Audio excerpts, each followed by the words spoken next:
If you should visit a place that has a lake in the woods and a beautiful waterfall, then you may also find two little engines called Skarloey and Rheneas. The engines know everybody, and everybody knows them.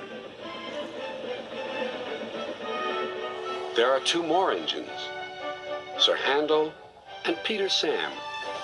They used to be called Stuart and Falcon, but they like their new names better. One day, Sir Topham Hatt sent Edward to the works to be mended. A big surprise awaited Edward. It's Skarloey. What's he doing here? Skarloey was pleased to see Edward. "I've been sent here for a rest," he sighed. "I was put in this shed so that I could see everything and not be lonely. But I do miss Rheneas. He's going to be mended. I wish I could be mended too and pull coaches again." Just then, some workmen arrived. "We're going to take you to the works now, Edward. Come along." "Goodbye, Skarloey. Your railway's a lovely line." "Oh, it is, it is. You've cheered me up, Edward. Goodbye."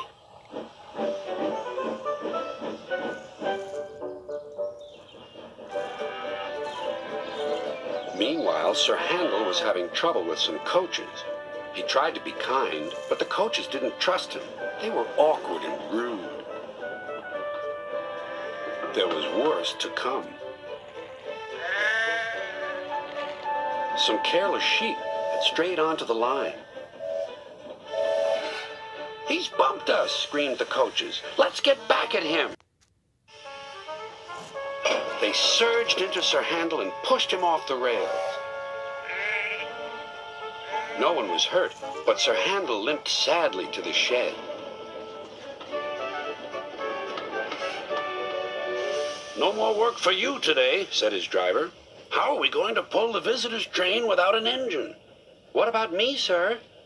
"Skarloey, can you do it?" "I'll try," said the old engine.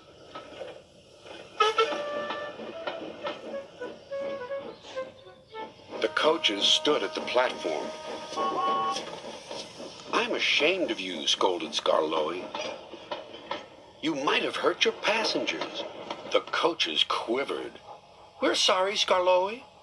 The conductor blew the whistle, and their journey began.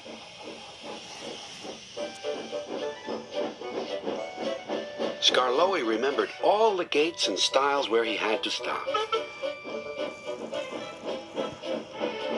The sun shone, the rails were dry. "This is lovely," sang Skarloey.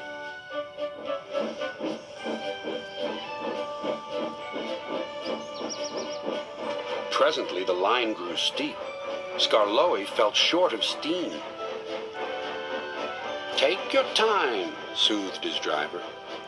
"It'll be better downhill," Skarloey said to himself. But it wasn't.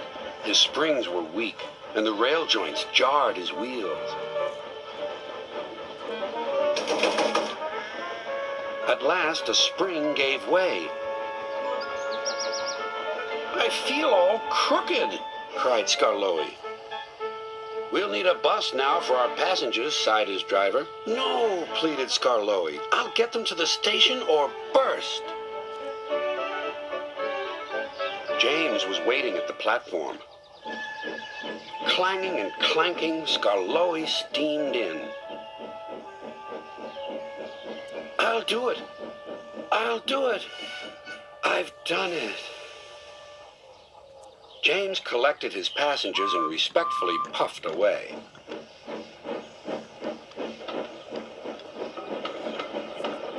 Everyone was pleased with Skarloey, but he was still worried. "Old engines can't pull trains like the young ones can."